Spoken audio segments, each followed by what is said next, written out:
everybody, this is Graham, also known as Collector75, and welcome to part 18 of my Marvel UK Transformers Generation 1 comics review. So here we are, starting off with issue number 160, still at 32 pence, and dated the 9th of April 1988. And we've got a ready break competition inside. Brilliant. Right, so we start off here. Look at this, great cover with Ultra Magnus there, drowning in some molten lava. There we go. If we go up next, now also Transformers and Action Force. That will last for a little bit. And this story is a UK story, which is called Salvage. And as you can see there, there's Richard Branson. They did ask if they could use his permission to use him in this comic, and he did say yes. And it tied him at the time with his Keep Britain Tidy campaign that he was doing. It also did feature an article in the NME, I believe, about this story, which I did see in one of my graphic novels of the Marvel UK stuff. But anyway, what's we got here? We got Crisis Imminent, on sale now as the Transformers Spring Special, latest in a series of collected comics, and it's the Crisis of Command from issues number 42 to 44. Right, so anyway, we've got Salvaged, and as you can see, there's Megatron, and there's Centurion that we last saw in the pages of Action Force number 28 or 29, I can't remember exactly what issue, where obviously they were fighting and there was a big explosion and these two fell into the Thames. As you can see, it says London, England, and we have Richard Branson there trying to basically get rid of all the rubbish that's in the Thames, and he thought he'd start off in what better way than dragging two warring mechanoids out of the Thames, and it's brilliant. And it says, as well as showing people how serious I am about my environmental project, having Virgin's names splashed across the country's newspapers can't hurt. And I thought, wow, that's brilliant. I loved it at the time. My brother really thought it was funny as well, actually. But as you can see, now then, we got the Seacons again making an appearance, and here they actually kidnap Megatron with the help of some of the strike planes there. Ramjet, Dirge and the Thrust, and Blitzwing, in fact. And there we go. This, of course, is counter to the US continuity, because at this time Megatron was actually, in fact, dead, with no plans to actually bring him back. This is why Simon Furman used him in these comics, because they had no plans to bring Megatron back, so he could do pretty much what he wanted. It did lead to a small problem, which we'll get to in a few, almost about just under 100 issues time, which we'll come to. Right, so anyway, so they steal Megatron, and the Sparkler Minibots, after their little defeat at the hands of Galvatron, have gone to the volcano and dug up Ultra Magnus. He seems to be pretty much okay, though his equilibrium circuit seems to be off, but he gets better pretty quick. They do tell him that Galvatron's free as well, and it sends him into a world of hurt. As we can see, there's a nice advert for the headmasters there as we go on, and basically then he sees the Decepticons flying along with Megatron. And there's Galvatron keeping an eye on Shockwave after he saw him fall to Earth and then went back to the old Decepticons base, as you can see, which is told just there. And there's Shockwave alive and well, which in the American continuity has been killed off now, but in the UK continuity turned up the very next issue alive and well, which is pretty cool. And now then we've hooked Megatron up to this Psycho Probe, which is going to basically cure Megatron's madness, or try to anyway. As you can see, this story had a parallel theme running with Megatron's madness and Ultra Magnus's sort of madness. Basically, he can't exactly get away from all his defeats at the hands of Galvatron. And then basically Galvatron turns up in person. And it says, Ultra Magnus, how nice to see you again. Can't do Galvatron's voice, so I'm not going to bother. Anyway, there we've got more Grimgrams and the Ready Break competition, which is a bit strange. I think it's basically got to circle the differences. And there we go, the Action Force comic.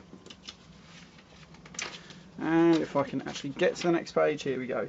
Next week, the greatest fear of all, and there's little classifieds with some comic shops and stuff there, and more Combat Colin, now just called Combat Colin, not codename Combat Colin.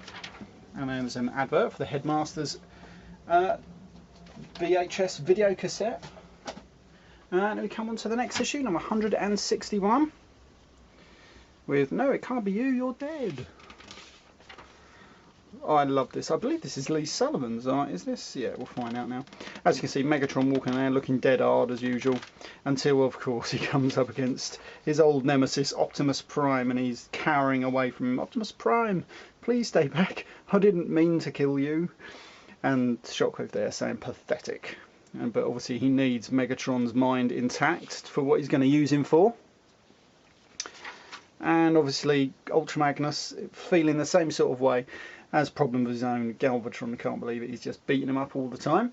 And now we come back to Megatron here, back in his own, and it says it's all over Megatron and I've won Straxus, because of course Straxus did try and overtake Megatron's mind at some point, and Straxus says, well, if you're not going to blooming stand up and fight for yourself, he will, and hopefully take over Megatron's mind at the same time. And basically Galvatron says, yeah, I was going to try and beat him up, I'm not even going to bother, what a pitiful fucking lot you are. And so anyway, so eventually the Sizzlers do say, oh come on, we've got to try and take him, and he just says, well, I'm going to beat you up then, leaving Ultra Magnus there. And as Straxus then destroys Optimus Prime, Megatron realises that he wouldn't have stood for this. Someone wants to do this, he would have ripped him up, and as it comes in, he would have destroyed him, much to the same sort of thing what Ultra Magnus is feeling. He can't leave his comrades to be beaten up by Galvatron, so they both step up to the mark, as you can see with Megatron here crushing Straxus, and I love that bit where he rips him in half, absolutely brilliant that. He says, I am Megatron. And that was supposed to be where he finally expunged Straxus' consciousness from him, though again we'll come to that in another story. And basically now he says, now Snaptrap now, and then we go back to Ultra Magnus, who then just manages to actually for once beat up Galvatron and sends him packing with a damaged leg and everything. And he says, and when we meet for the next time, it will be for the last time, setting up events for the final confrontation in about, I don't know how many issues now, about another 40 odd issues. Anyway, so then we come to an advert for Visionaries and Action Force. Oh, did I miss the bit? Yes, here we go. He says, now Snapchat, now he tells him that there's someone pretending to be him from the future, and he says you should go in there and destroy him, and a nice little moniker there where he's all angry at being told this. But that is a story that will be concluded in this year's Transformers Annual. And now we come back to the US strip, which is the introduction of the Pretenders. And here we have it. So this is basically, we go back, way back in fact, so we go back to Ethan Zachary's lab, where he's got Optimus Prime saved on a computer disk and he's using him as a game. Well, he actually converses with this Optimus Prime in this, but Optimus Prime doesn't realise that he's a computer generated character or anything, or was even alive at one point. There's a lot of weird stuff about that, but we're not going to go into that. But anyway, basically Ethan Zachary says, you know, oh, I can help you defeat the Decepticons, and he thinks it's just a game, everything like that. Not the most greatest storyline. We've got more headmasters featuring in the storyline. We also then have Optimus Prime. He sends him into their mainframe, and he transforms into his truck mode, and he gets past all the firewalls and everything like that, and manages to access Scorponok's data concerning the Pretender process. As you can see there, the new Decepticon Pretender has been created. He accesses it, downloads all the files, and will eventually give it to the Autobots so they can create Pretenders of their own. So there we have it, there they are.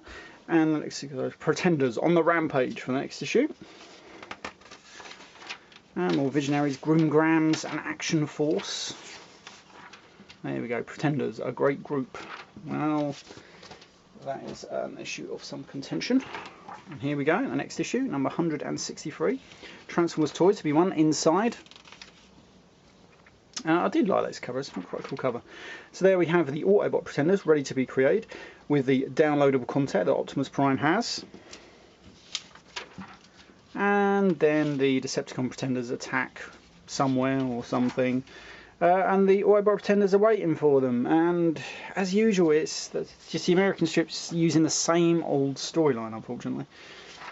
But the Autobot Pretenders then fight the Decepticon ones, blah blah blah. And all the while, Optimus Prime managed to infiltrate the Decepticon mainframe, and Scorponok then sends his consciousness into the mainframe, sees Optimus Prime, and actually attacks Optimus Prime. Blah blah blah. Optimus Prime manages to defeat and get out, and basically says, Ethan Zachary says to him, "Don't you realise that you're more than just a thing?" And he says, "Not really." And he goes, "So when do we start the next game?" And they can't believe it. Still, there we go, and then we've got 50 Pretenders to be won free. A new Alf comic coming soon. There's a bloody hair there. More Grimgrams and Action Force. There we go, more an advert of the Headmasters there. And then we come to probably a great storyline from the UK. This is City of Fear, and I did like this storyline when I first got it.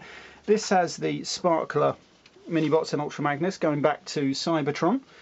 It's called City of Fear. As you can see, it's art by Dan Reed, which there's something about his artwork I just cannot get on with. Anyway, so we go back to Cybertron here, and there's an Autobot running through, but he's looking scared. And then we see this zombified Transformer there and kills him. And then we have Ultra Magnus and the Sparkler Minibots waiting for the space bridge to Cybertron. And it activates and they come through to Kalis, I believe, which is the new auto base. But unfortunately it's all been deserted, and they find remnants of old dead Transformers, and it's very old. But the damage looks recent. And they can't believe what's going on. And then we see the heads come back to life. And they see a few empties there, and they can't ask them a few questions, but the empties run off. And Ultra Magnus is banging on some doors after they see someone in a window, but no one's coming out, and they can't believe it. So anyway, so they transform, trying to get out of Kalis. Unfortunately, there's a Decepticon patrol guarding the exits from Kalis. And there we go, and we see the Autobots. But then there's the first appearance of the Duocons in the comic. Ultra Magnus manages to knock down Flywheels and drags him into Kalis, and he says, "What are you doing? What are you doing? You dragged me into Kalis. It's not that we were trying to keep somebody out. It's what we were trying to keep in." And he goes, "Look, don't you know the dead walk the streets of Kalis, and their victims. The victims become like them, the living dead." And he says, "Oh, what? You're having a laugh, aren't you?" And he says, "What?" And then all the dead start rising from the depths. The dead have risen in Kalis. And I thought, what a great storyline that was. There we go, more Grimgrams, advert for the Headmasters and competition winners, and more Action Force, Night of the Living Dead. There we go, and on to the next one, which is 165, Night of the Living Dead, and he goes, "By the Celestial Spires, Uek." I did love that. Anyway, so all the dead start rising, and basically they all decide to run, but unfortunately there's far too many of them, and they're all basically surrounded. But they manage to fight their way out. They won't actually give Flywheels back his gun, and it looks like he's been done, and then all the crowding around him, but he transforms and blasts him, now transformed into his tank mode. And they says, well, good idea by transforming, and so they all transform and then burn them. And he's about to kill this one, but then he realises that maybe there's a way back for these Transformers, because this one was an Autobot. And he says, but unfortunately, they're dead, so we can't do nothing about them. And he blasts him there, mainly thanks to Flywheels, who saves his life. And anyway, but eventually Ultra Magnus susses out that it can't really be the dead, it's probably a radio signal reactivating them. Which he's right, and they find this radio tower where it's coming from. They manage to shut it down eventually before all the dead zombies get them. If I can see it, I'm trying to turn the pages. And he finally takes one out there, saving Ultra Magnus' life, and he says it was found the signal, it's coming from beneath Cybertron. They then let Flywheels go in the next issue of the story. Basically to go and get some Decepticon reinforcements, because they think that's where they're going to need them possibly. And we're going to find out what happened to Zaron on the Wreckers, because obviously they were in Kalis and now all missing. Then we have more Action Force, and we've got the end, which we're going to go back in time slightly and find out what happened to the Wreckers. Here we go. Number 166. And a little bit back in time, as you can see, this strange Autobot here is looking on current events, and he's got Zaron captive, and we can see that he lets Flywheels go, and he goes back in time to when a nuclear bomb went off basically in Kalis and destroyed everyone, but unfortunately let everybody know that he was there. The Autobots or the Wreckers basically then detect that there's a massive radio signal coming from below them and stuff like that, and that once upon a time that Megatron was in fact intending to turn Cybertron into a war world, or an orbital battle station that would go across the universe and conquer worlds and everything like that. Which Decepticons kind of do in the very last issues of the actual Generation 1. Actually no, it's Generation 2 where we finally see the war world. So anyway, but it says there was an Autobot that was looking for his engine room, and then he finds it basically. And then we have the death of Impactor there, which is going to play a little moment on a bit later on. And it says, oh, we've got a massive signal coming. And we see all the dead coming through. And there we have it. And then the final one to come through is Springer's old mentor, Impactor himself. Friend or fiend? More Grimgrams, Visionaries, and cut out the A to Z there. And I love this cover coming up next. Absolutely brilliant. This was a great cover, probably one of the greats. Just that zombified Impactor holding down Springer there. I thought that was a great cover. I did actually try copying that cover for a art project when I was at school, actually. There we go, you can see Impactor. This one's called now Legion of the Lost Part 2. And it says, I'm back, yes. So this is Death's Head appearing in Dragon's Claws, even though it was going to be called Dragon's Teeth originally. But here we have Impactor. They try and get through to Impactor, but of course he's just a reanimated corpse. This Autobot is Flame, a deranged Autobot scientist that wanted to turn Cybertron into a, floating mobile vessel, basically, to explore the universe. But of course he's a bit mad and has captured them. They've said the engine rooms are dangerous, and if you ever try igniting them, it's probably likely to blow up Cybertron. And he says, oh, you're lying. So you said at the time. You were wrong then and you're wrong now. So anyway, so he's basically, it's just telling you how he found everything like that. Nothing really much happens, unfortunately. But we've got Impactor. But the I believe Springer does eventually manage to get away. This is where they've sent Flywheels off to get some reinforcements. Springer manages to escape, followed by Impactor. And he manages to get through to him, and there's some sort of consciousness left in Impactor, and he goes, what was I doing? What have I become? I must know. And he goes off to search for something. Then we've got more Grimgrams. Action Force. And then we've got the next concluding two parts of this story. Which was, here we go, number issue 168. Still at 32 pence. And the concluding parts. And this is where Flame has basically got his computer simulation there of what will happen once he's completed his modifications to the engine rooms, and it's just called Meltdown.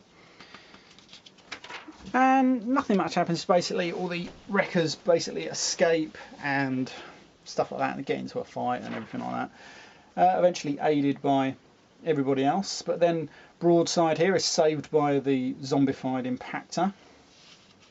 And as you can see, he says, who did this to me? And he wants some answers. Zaron does sort of escape and confronts Flame, and then Flame transforms into his flame cannon thing mode. That'd be cool if you got a Generations Flame. That'd be pretty damn good. But anyway, he then tries to kill Zaron, who then realises that he must try and transform, though we've never ever seen an alt mode for Zaron at all. And he does say the shock to his system will kill him. And then basically we have a Trypticon showing up at the end of this one, and it says, don't worry, nothing's going to stop me now. And so these blast doors get banged down by Trypticon, and it just says, except maybe that. And we've got Mayhem next issue. Then we've got Grimgrams, more Action Force, and then Trypticon on the rampage. We've got Colin meets the Loch Ness Monster. Oh dear, they were some good strips. Anyway, we come to the last issue of this review, which is number 169. Make sure I get it placed right. It says, let's party, Trypticon. Meltdown, part 2. So now this is going to hurt, but before a single gear has grated, turned, meshing anew, before the living metal that is his body has transformed into his own. Now he's experienced true agony. It doesn't stop him.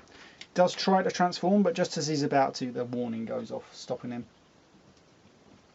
Flame thinks it's all a trick, that the engine rooms are about to explode and everything like that.